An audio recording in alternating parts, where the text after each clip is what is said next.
એક દીકરીના લગ્ન કરવા હોય તો પણ ખૂબ આપણે બધાએ તકલીફ વેઠવી પડે છે.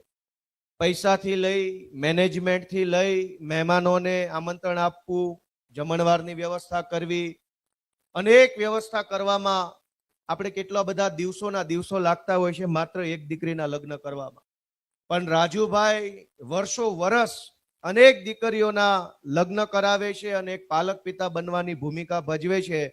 અને આવી રીતે વર્ષો વર્ષ અનેક દીકરીઓને આજે આ 12મો સમૂહ લગ્ન એટલે કે 12 વર્ષથી સળંગ રાજુભાઈના નેતૃત્વમાં વીર માંધાતા સંગઠન જે કામ કરી રહ્યું છે એને મારી ખૂબ ખૂબ શુભેચ્છાઓ છે. વીર માંધાતા સંગઠનમાં જોડાયેલા સૌ આગેવાનોને પણ એક વિશેષ શુભેચ્છા એ બાબતની કે પોતાની દીકરી પરણાવે બાપ એ સ્વાભાવિક છે, પોતાના સમાજના સમૂહ લગ્ન થાય એ પણ સ્વાભાવિક છે. પણ રાજુભાઈએ અને વીર માંધાતા સંગઠને ભાવનગરની અંદર એક નવી દિશા પૂરી પાડી છે કે તમામ સમાજની દીકરીઓના સમૂહ લગ્ન એક છત્ર નીચે થાય અને એના નિમિત્ત માંધાતા સંગઠન બને એ બહુ ગર્વ લેવા જેવી બાબત છે.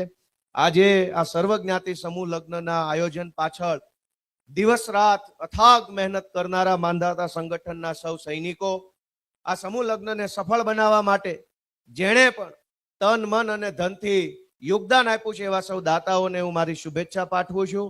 અને અમારા નેતા અરવિંદ કેજરીવાલજી અને ભગવંત માન સાહેબનું આવું ભવ્ય સ્વાગત કરવા બદલ હું સૌનો ખૂબ ખૂબ આભાર વ્યક્ત કરું છું. જય માંધાતા.